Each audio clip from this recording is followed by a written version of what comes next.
السلام علیکم ورحمۃ اللہ وبرکاتہ۔ امید ہے آپ سب خیریت سے ہوں گے۔ تو ناظرین، آج ہم ذکر کرتے ہیں حضرت صالحہ علیہ السلام، جو کہ حضرت ہود علیہ السلام کی امت جو عاد کہلاتی تھی، وہ اللہ تعالیٰ کے عذاب سے ہلاک ہو گئی تھی۔ اس میں باقی کے بچے ہوئے لوگ پھر سے آباد ہوئے، ان کی اولاد بڑھتی گئی، انہوں نے اپنا نام سمود رکھا۔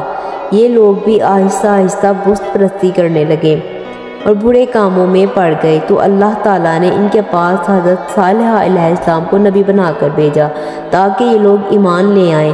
انہوں نے اپنی قوم سے کہا کہ اللہ تعالیٰ نے قوم ہود کے بعد تم کو سردار بنایا اور زمین پر آباد کیا۔ تم زمین میں بڑے بڑے محل بناتے ہو، پہاڑوں کو کاٹ کاٹ کر اس پر بھی گھر تراشتے ہو۔ تم اللہ تعالیٰ کی نعمتوں کا شکر ادا کرو، زمین میں فساد مت پھیلاؤ۔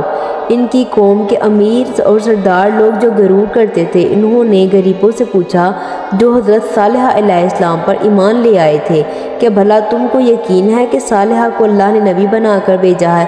ان غریب ایمان والوں نے کہا کہ ہاں، ہمیں یقین ہے حضرت صالحہ علیہ السلام کو اللہ تعالیٰ نے نبی بنا کر بھیجا ہے تاکہ ہم لوگ ایمان لے آئیں۔ اس پر مغرور امیر کہنے لگے کہ اچھا، تم ایمان لے آئے ہو لیکن ہم تو ایمان نہیں لائیں گے۔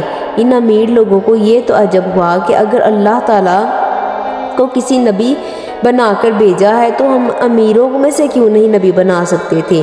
حضرت صالحہ علیہ السلام برابر اللہ تعالیٰ کا پیغام ان کو پہنچاتے رہے، مگر کوئی ان کی بات نہ سنتا بلکہ الٹا مذاق اڑاتے۔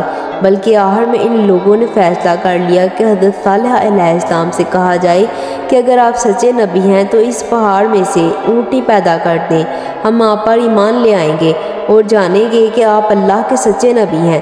حضرت صالحہ علیہ السلام نے اللہ تعالیٰ سے دعا کی، اللہ تعالیٰ تو سب کچھ کر سکتے ہیں۔ تو حضرت صالحہ علیہ السلام نے اللہ تعالیٰ سے گر گرا کر دعا مانگی تو اللہ تعالیٰ نے ان کی دعا فوراً قبول کی اور ایک پہاڑی سے اونٹنی کو پیدا کر دیا۔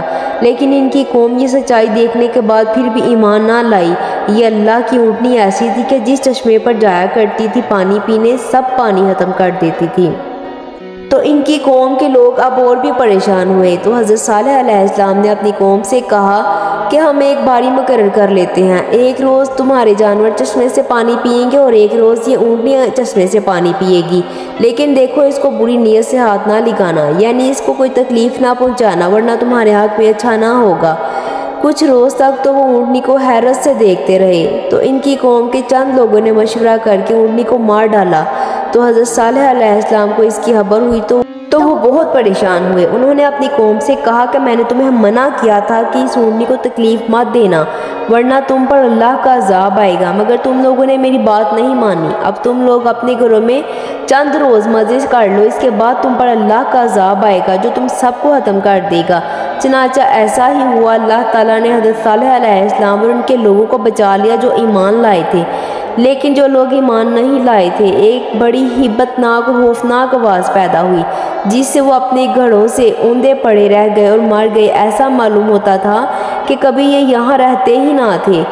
ویران ہو گیا۔ جو لوگ خدا کے حکم پر نہیں چلتے اور پیغمبروں کا کہنا نہیں مانتے، ان کا یہی حال ہوتا ہے۔ اللہ تعالی ہم سب کو اپنے عذاب سے بچائیں اور اپنی اور اپنے رسول کی اطاعت نصیب فرمائے۔